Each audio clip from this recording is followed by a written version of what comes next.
Vai Corinthians, mano, Libertadores é realidade. A Libertadores é mais do que realidade, Alan. Como eu falei agora há pouco, aí o Corinthians agora assume a 9ª colocação do Campeonato Brasileiro. Ele vem de 5 vitórias consecutivas. E, cara, ele tem ainda confrontos direto contra... Já ganhou agora do Cruzeiro, que era um confronto direto. Ele pega o Vasco, que também é um confronto direto. E o próprio Bahia, que também é outro confronto direto. Nessas partidas restantes que o Corinthians tem ainda pela frente, ele ainda tem ainda Criciúma no meio do caminho e tem o Grêmio na última partida. Só que Grêmio e Criciúma não são mais rivais do Corinthians. Se um dia eu tive no Z4, eu não lembro mais. Eu não lembro mais. Os meus rivais agora são times que estão tendo essa pretensão de pegar uma vaga de Libertadores. E, cara, por enquanto, para quem não está aí familiarizado com a tabela do Campeonato Brasileiro, hoje, até o 7º colocado está classificando. Você tem 5 vagas que estão classificando direto para a Libertadores na fase de grupos e 2 vagas que estão indo para a pré. Hoje, quem está indo para a pré-Libertadores seriam São Paulo e Cruzeiro.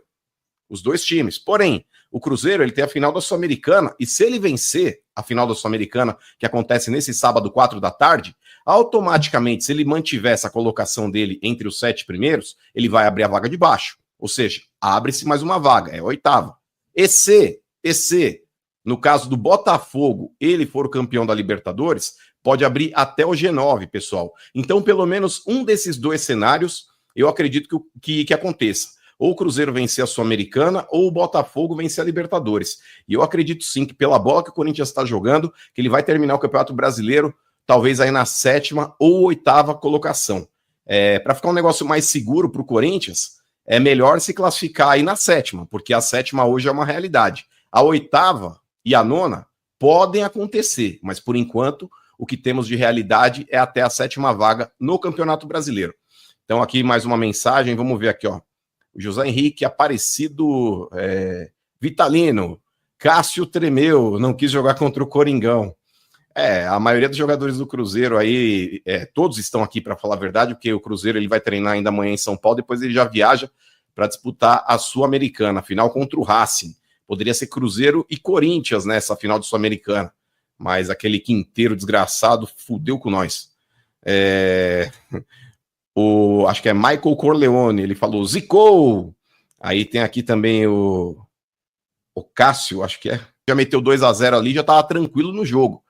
Só que o Corinthians, ele, com só o escaldante que tava hoje, tava na cara que ele não ia aguentar jogar 90 minutos com aquela intensidade. Marcação alta, forçando o erro do adversário, insistindo ali mesmo aí em tomar a bola já no campo de defesa do Cruzeiro. Isso daí foi extremamente fundamental para o Corinthians, inclusive, construir o placar até os 16 minutos, quando abre 2-0. Só que o grande problema é que diante daquele sol escaldante, aquela temperatura alta, o Corinthians ele foi se desgastando, principalmente em determinados momentos, quando o Corinthians ele estava ali com o sangue no olho, e faltou talvez até um pouco mais de raciocínio lógico ali, meio que cadenciar o jogo, controlar a partida, ficar um pouco mais com a bola no pé e não ficar fazendo tanta ligação direta, forçando realmente aí um jogo mais veloz. Porque o Cruzeiro, cara, não tem mais nada a perder. O Cruzeiro, o foco dele tá totalmente dentro da Sul-Americana.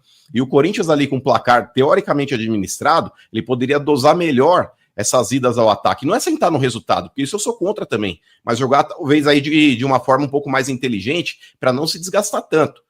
O Cruzeiro ele consegue descontar já perto do final do primeiro tempo, muito mais aí pelo cansaço do Corinthians do que pelo fato do Cruzeiro ter melhorado no jogo.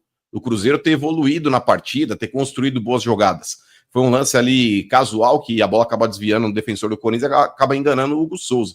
Mas para mim o Corinthians aí, se a gente pegar o macro da partida, o jogo como um todo, o Corinthians foi muito superior ao Cruzeiro em praticamente todo o jogo. Todo o jogo. E eu só lamento talvez esse placar não ter terminado um pouco mais elástico do que foi. 2-1, cara, diante do que o Corinthians construiu no jogo, foi um placar curto. Inclusive, aí, a gente já viu em exemplos recentes, aí, quando o Corinthians fez 2-0 contra o Atlético Paranaense, deixou os caras gostarem do jogo e o Corinthians acabou cedendo o empate, depois aí conseguiu virar de novo, né? Conseguiu ficar à frente do placar ali, acho que terminou o jogo lá 5-2 pro Corinthians, mas é um placar, cara, que por mais que vejam no final do jogo, 5-2 contra o Atlético, foi tranquilo no segundo tempo. O primeiro tempo, cara, depois que o Corinthians tomou um empate ali, ficou um bagulho até esquisito. O Atlético quase ainda vira dentro do próprio primeiro tempo, mas enfim, eu acredito que o Corinthians aí, se ele mantiver realmente a bola que ele tem jogado, para mim, meu irmão, termina pelo menos na 7ª posição do Campeonato Brasileiro, com certeza. Para mim, o Corinthians, volta a falar aqui, tá jogando muito mais do que Cruzeiro, tá jogando muito mais do que Bahia, tá jogando muito mais do que o Vasco, tá jogando muito mais do que o Atlético Mineiro. Eu acho que o Corinthians ele termina nessa 7ª posição, sim. Vamos ver aqui, ó, a próxima mensagem do Superchat, ó, o Adriano Santos. Ele fala o seguinte, ó, fala da entrevista da esposa do Robinho. Ele tá, acho que, mandando uma mensagem de Toronto. Eu não vi, cara. O que a esposa do Robinho falou? Se alguém tiver depois informações aí, vocês podem mandar aí para mim, porque, cara, o Romero, por mais que ele deva ter uma oportunidade já no próximo final de semana, eu acho que o Memphis ele forçou esse cartão aí, porque eu acho que ele deve estar numa sequência de jogos que talvez ele soubesse que ele seria poupado já na próxima partida. Então acho que ele já cava esse cartão aí para, teoricamente, aí tá tranquilo aí no próximo jogo. Mas fará falta, porque para mim hoje o Memphis foi o melhor em campo. O Garro, novamente, com as bolas que ele acaba enfiando ali, assistências, é um cara que sempre está participando, e um cara que eu vou também fazer um elogio hoje público, porque de vez em quando eu acabo criticando. Acho que é um cara que joga com pouca intensidade, muitas vezes aí no pé de ferro acaba não tendo aí a força que precisa ter para jogar no Corinthians, mas a partida que o Bidon fez hoje também foi excelente. O Bidon jogou muito, mano. O Bidon matou a pau. Então, Leozinho, se tiver o primeiro convidado aí, já pode mandar aí, da galera também, o pessoal quiser mandar superchat aí a respeito da renovação do Ramon Dias, aí, renovação não, a manutenção dele, porque o contrato dele vai até o final do ano que vem, e vou falar para vocês, cara. O Ramon Dias, até um mês e meio atrás, coloquei totalmente a culpa das eliminações nas Copas aí na conta dele. Para mim foi um cara que errou tanto na Copa do Brasil quanto na Sul-Americana também. Só que hoje o Ramon Dias ele tá corrigindo as merdas que ele fez. Porque não é muito difícil montar esse time do Corinthians. Se ele não começar a querer inventar, se não começar a querer fazer um monte de extravagância e algumas burrices como ele cometeu, eu acho que ele pode continuar lá, ele pode ganhar uma chance, uma continuidade pro ano que vem. O grande problema, cara, é justamente o Ramon Dias começar a querer dar uma de professor Pardal, querer inventar o que ele não tem que fazer.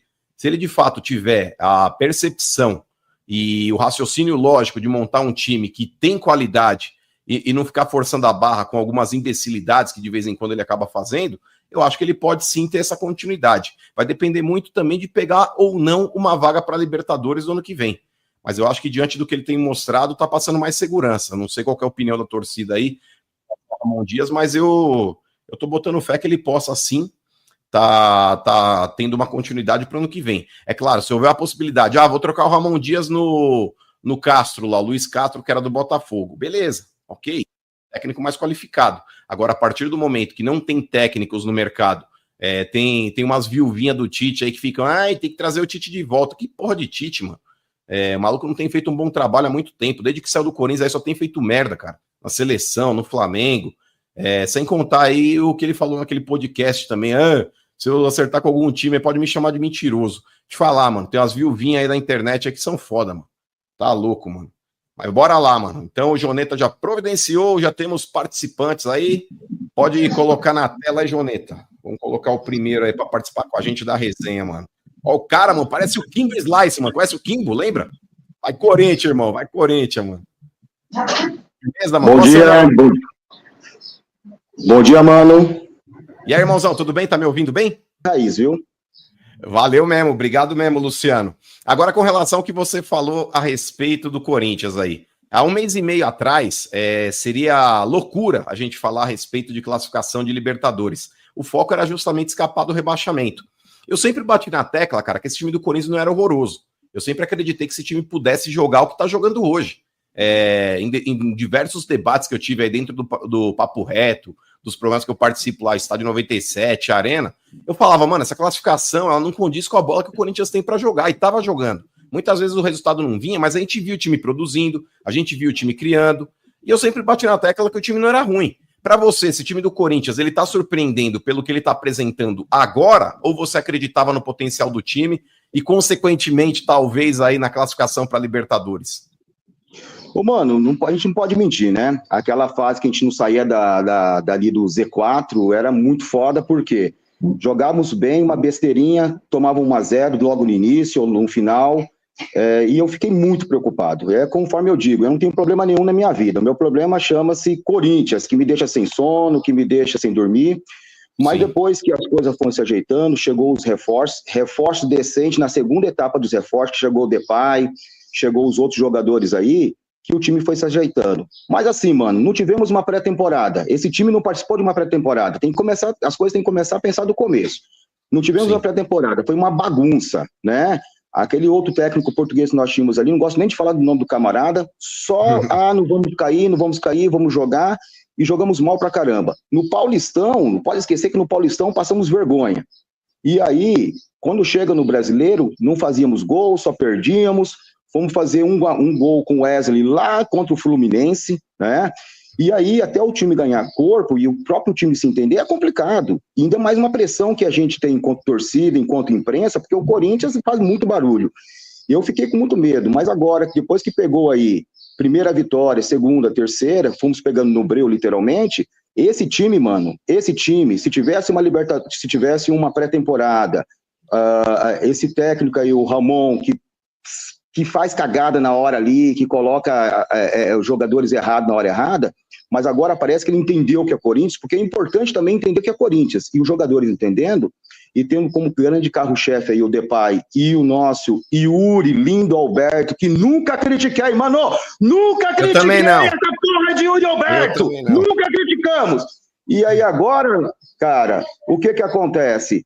Esse time é para ir para Libertadores e fazer bonito. Se vai ganhar, é outros 500, mas nós temos um time hoje com belíssima possibilidade e também conseguindo manter essa equipe para o ano que vem, o Yuri não saindo, o Depay se mantendo, melhorando fisicamente e o time se ajeitando, nossa, ninguém segura a gente, mano. É time para disputar título. Eu concordo contigo, viu, Luciano? Inclusive, com relação ao Ramon Dias, eu acho sim que ele foi o responsável aí por cagadas dele nas eliminações das Copas, mas eu acho que agora ele tá fazendo pelo menos um feijão com arroz, cara. O time do Corinthians hoje tá construindo melhor, porra. O Carrillo é um cara que tem que estar nesse meio campo, apesar dele não ter feito uma partida hoje tão vistosa como ele já fez. Para mim o Bidon hoje jogou mais que o Carrillo, mas é um cara importante aí para desafogar o futebol do Garro. O Bidon jogou bem, Memphis e Yuri, nem precisa falar, o próprio Garro é um cara que vem levando o time do Corinthians nas costas. Então, cara, não é difícil você construir um time, principalmente com as peças que o Corinthians hoje oferece.